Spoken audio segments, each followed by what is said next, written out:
He's already said this. Soldiers are suckers. Why would anybody do that? And his voters don't care.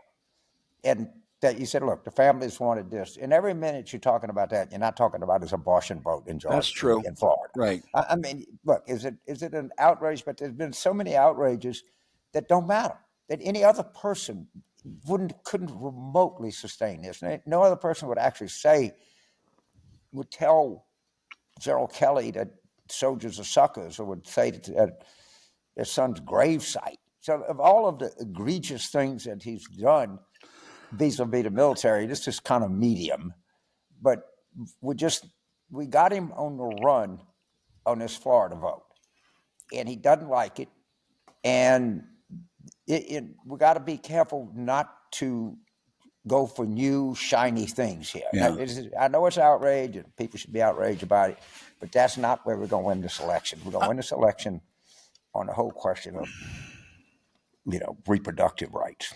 I think you're right, but I still think there is a second tier basket, if you will, not just of Arlington, but of Arlington telling his own chief of staff that fallen soldiers were suckers and losers, denigrating, demeaning John McCain, who was a war hero, and saying the other day that, really Medal of Honor winners, they're dead. So, right. That's not, I think you put that all together. It's not like abortion. It's not like Project 2025. It's not like trying to overturn an election. But I think selectively, it still could be useful. Maybe they can do a day with national security, all the ex-admirals and generals and shit. But remember, in politics, to do one thing is not to do another. That's true. That's the hard thing, because if we just do one more thing, and it's a great question for him at the debate. I'm sure he'll get it. But I just think. And I don't know what the rules are, James, because he'll lie about it. And the question is it going to be like the last debate?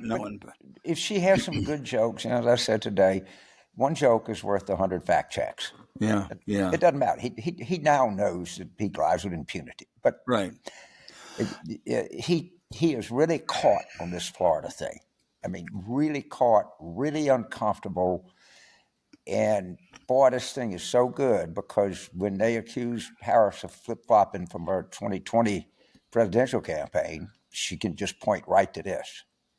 Easy. Because he says, A, it ought to be a state issue. And when he has a chance in a place where he votes, he has sided with a six-week abortion ban. Yes. That is all the above is indisputable. That's correct. And it's indisputable that this is the best issue that the Democrats have had maybe in my lifetime. Yeah. And don't get too distracted here. That'd be my message. I still think that this debate on September 10th is going to be a huge event. And I think ABC is doing everything they can to try to keep it alive. I think you don't know what he's going to do till the morning of September 10th. He could just decide that he's not going to do it. You can see that he's torn.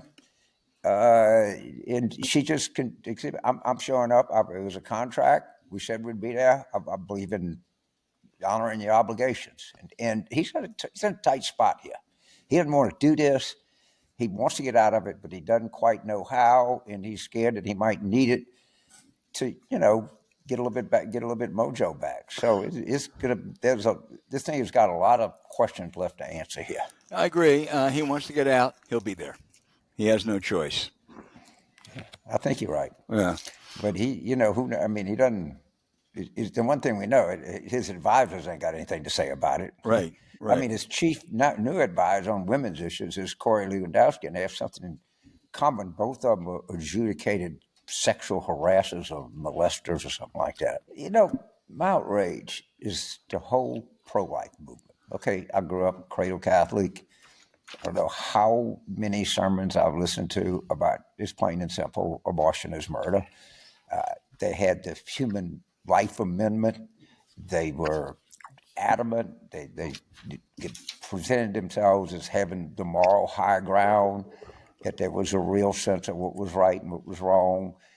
And at a time you could say, well, I disagree with them, but you got to at least give them the fact that they're principled people, that they really believe this, and that this is very much part of who they are. And when you watch all of the back and forth and, 16 weeks, or should we have 6, or should we have this? And they've just exposed themselves as just a pack of hypocrites that are trying to save themselves politically. And I don't know how many human rights amendments have been in the Republican Party platform, how many sermons have been given on Sunday morning, and they just quit.